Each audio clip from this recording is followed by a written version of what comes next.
Hello, hello. Here is our read aloud of Harry Potter for Monday, May 4th. May the 4th be with you. It's Star Wars funny. People say it all the time. Okay, so we are on chapter 6 now, and we are 28% of the way through the book. That's more than a quarter of the way from the book's finish. Chapter 6, The Journey from Platform 9 3/4. Harry's last month with the Dursleys wasn't fun. True, Dudley was now scared of Harry. He wouldn't stay in the same room. While Aunt Petunia and Uncle Vernon didn't shut Harry in his cupboard, force him to do anything, or shout at all. In fact, they didn't speak to him at all. Half terrified, half furious, they acted as though any chair with Harry in it was empty. Although this was an improvement in many ways, it did become a bit depressing after a while. Harry kept to his room, and with his new owl for company, he decided to call her Hedwig, a name he found in a history of magic. His school books were very interesting. He lay on the bed reading late into the night, Hedwig swooping in and out of the window as she pleased. It was lucky that Aunt Petunia didn't come in to vacuum anymore, because Hedwig kept bringing back dead mice. Every night he went to sleep, Harry ticked off another day on the piece of paper he pinned to the wall, counting down to September the 1st. On the last day of August, he thought he'd better speak to his aunt and uncle about getting to King's Crossing the next day, so he went down to the living room where they were watching a quiz show on TV. He cleared his throat and he let them know he was there, and Dudley screamed and ran from the room. Uncle Vernon? Uncle Vernon grunted to show he was listening. I need to get to King's Cross tomorrow to go to the Hogwarts. Uncle Vernon grunted again. Would it be all right if you gave me a lift? Grunt. Harry supposed that meant yes. Thank you. He was about to go back upstairs when Uncle Vernon actually spoke. Funny way to go to a wizard school, the train. Magic carpets all got punctures, have they? Harry didn't say anything. Where's this school anyway? I don't know, said Harry, realizing for the first time he pulled the ticket Hagrid had given him out of his pocket. I just take the train from platform 9 3/4 at 11 o'clock, he read. His aunt and uncle stared. Platform what? 9 3/4. Don't talk rubbish, said Uncle Vernon. There's no platform 9 3/4. It's on my ticket. Barking, said Uncle Vernon, howling mad the lot of them. You'll see. You just wait. All right, we'll take you to King's Cross. We're going up to London anyway tomorrow, or I wouldn't bother. Why are you going to London? Harry asked, trying to keep things friendly. We're taking Dudley to the hospital, growled Uncle Vernon. We got to have that tail removed before he goes to Smeltings. Harry woke at 5 o'clock the next morning and was too excited and nervous to go back to sleep. He got up and he pulled on his jeans because he didn't want to walk into the station in his wizard's robes. He'd change on the train. He checked his Hogwarts list yet again to make sure he had everything he needed, saw that Hedwig was safe in her cage, and then he paced the room waiting for the Dursleys to get up. 2 hours later, Harry's huge heavy trunk had been loaded into the Dursleys' car. Aunt Petunia had talked Dudley into sitting next to Harry, and they had set off. They reached King's Cross at 10:30. Uncle Vernon dumped Harry's truck onto a cart and wheeled it to the station for him. Harry thought he was strangely kind until Uncle Vernon stopped dead facing the platform with a nasty grin on his face. Well, there you are, boy. Platform 9. Platform 10. Your platform should be somewhere in the middle, but they don't seem to have built it yet, did they? He was quite right, of course. There was a big plastic number 9 over platform and a big plastic number 10 over the one next to it, and in the middle, nothing at all. Have a good term, said Uncle Vernon, with an even nastier smile on his face. He left without another word. Harry turned and saw the Dursleys drive away. All three of them were laughing. Harry's mouth went dry. What on earth was he going to do? He was starting to attract a lot of funny looks because of Hedwig. He'd have to ask somebody. He stopped a passing guard, but didn't dare mention platform 9 3/4. The guard had never heard of Hogwarts, and Harry couldn't even tell him what part of the country it was in. He started to get annoyed, as though Harry were being stupid on purpose. Getting desperate, Harry asked for the train that left at 11 o'clock, but the guard said there wasn't one. In the end, the guard strode away, muttering about time wasters. Harry was now trying hard not to panic. According to the large clock over the arrivals board, he had 10 minutes left to get on the train to Hogwarts, and he had no idea how to do it. He was stranded in the middle of a station with a trunk he could hardly lift, a pocket full of wizard money, and a large owl. Hagrid must have forgotten to tell him something you had to do, like tapping on the third brick to the left into Diagon Alley. He wondered if he should get out his wand and start tapping. At that moment, a group of people passed just behind him, and he caught a few words. Packed with muggles, of course. Harry swung around. The speaker was a plump woman who was talking to 4 boys, all with flaming red hair. Each of them was pushing a trunk like Harry's in front of him, and they had an owl. Heart hammering, Harry pushed his cart after them. They stopped, and so did he, just enough for them to hear what they were saying. "Now, what's the platform number?" said the boy's mother. 9 3/4, piped a small girl, also red-headed, who was holding her hand. "Mom, I can't go." "You're not old enough, Jenny. Now be quiet. All right, Percy, you go first." What looked like the oldest boy marched toward platforms 9 and 10. Harry watched, careful not to blink in case he missed it. But just as the boy reached the dividing barrier, a large crowd of tourists came swarming in front of him, and by the time the last backpack had cleared the way, the boy had vanished. "Fred, you're next," the plump woman said. "I'm not Fred, I'm George," said the boy. "Honestly, woman, you call yourself our mother? Can't you tell I'm George?"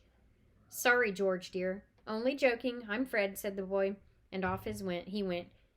His twin called after him to hurry up, and he must have done so because a second later he had gone, and now how had he done it? Now the third brother was walking briskly toward the barrier. He was almost there, and then quite suddenly he wasn't. There was nothing else for it. "Excuse me," Harry said to the plump woman. "Hello, dear," she said. "First time at Hogwarts?" Ron's new, too.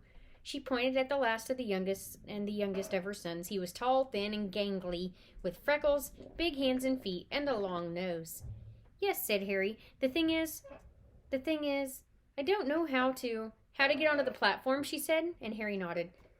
"Not to worry. All you have to do is walk straight to the barrier between platforms 9 and 10. Don't stop and don't be scared. You'll crash into it. That's very important. Best do it at a bit of a run if you're nervous. Go on now," before Ron. Okay," said Harry. He pushed his trolley around and stared at the barrier. It looked very solid. He started to walk toward it. People jostled him on his way. He leaned forward. He broke into a run. The barrier was coming nearer and nearer.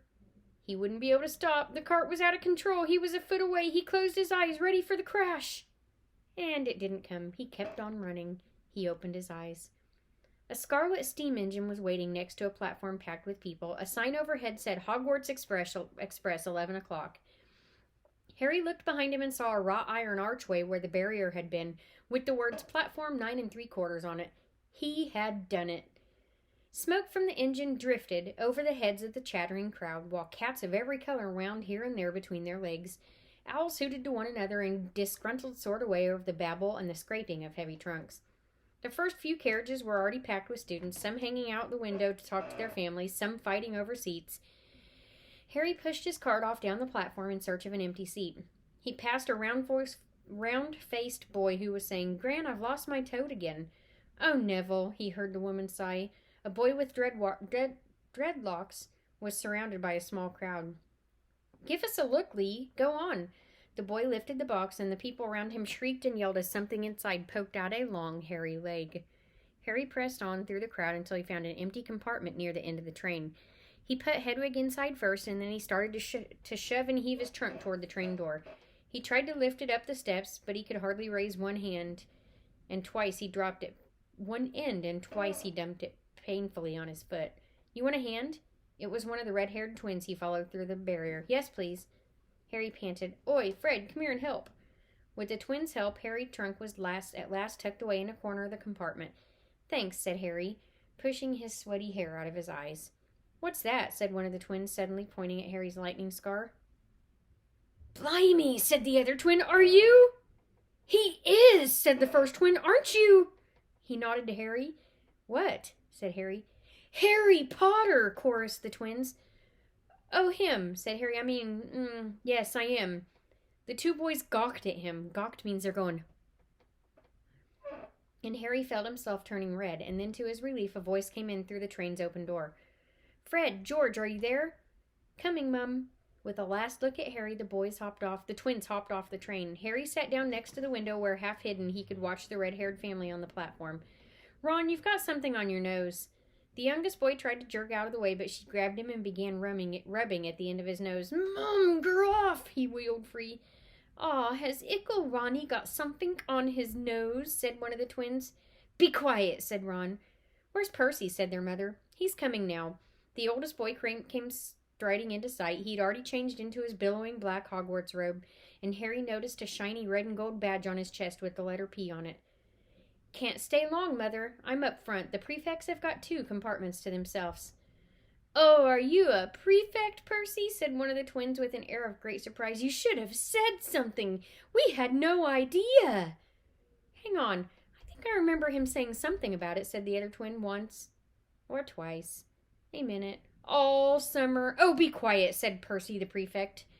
How come Percy gets new robes anyway, said one of the twins. Because he's a prefect, said Mother fondly. All right, dear, well, have a good term. Send me an owl when you get there. She kissed Percy on the cheek and he left. She turned to the twins. Now you two, this year, you behave yourselves. If I get one more owl telling me you've blown up a toilet or... Blown up a toilet? We've never blown up a toilet. Great idea, though. Thanks, Mum. It's not funny. And look after Ron. Don't worry. Ickle Ronnykins is safe with us. Be quiet, said Ron again. He was almost as tall as the twins and his nose was still pink where his mother had rubbed it. Hey, Mum, guess what? Guess who we just met on the train? Harry leaned back so quickly so they couldn't see him looking. You know that black-haired boy who was near us in the station? Do you know who he is? Who? Harry Potter! Harry heard the little girl's voice. Oh, Mum, can I go on the train and see him? Mum, oh, please? You've already seen him, Ginny, and the poor boy isn't someone you goggle at in a zoo. Is he ready, Fred? Is he really, Fred? How did you know? I asked him. I saw his scar. It's really there like a lightning bolt. Poor dear, no wonder he was alone. I wondered. He was ever so polite when he asked how to get onto the platform.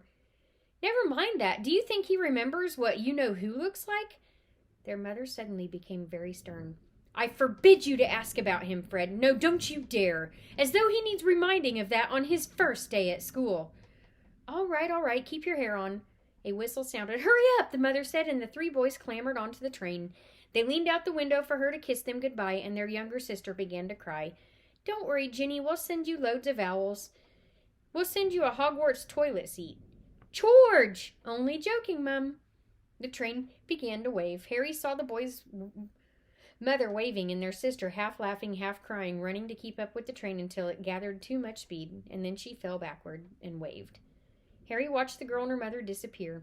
Harry felt a great leap of excitement. He didn't know where he was going to, but it had to be better than what he was leaving behind. The door of the compartment slid open and the youngest redhead boy came in. And that's where we're going to leave off for this one. I'll see you guys on the next reading of Harry Potter. It's starting to get pretty exciting, isn't it? He's going to go to Hogwarts, the wizard school, and we're going to see what happens there. All right, see you guys later.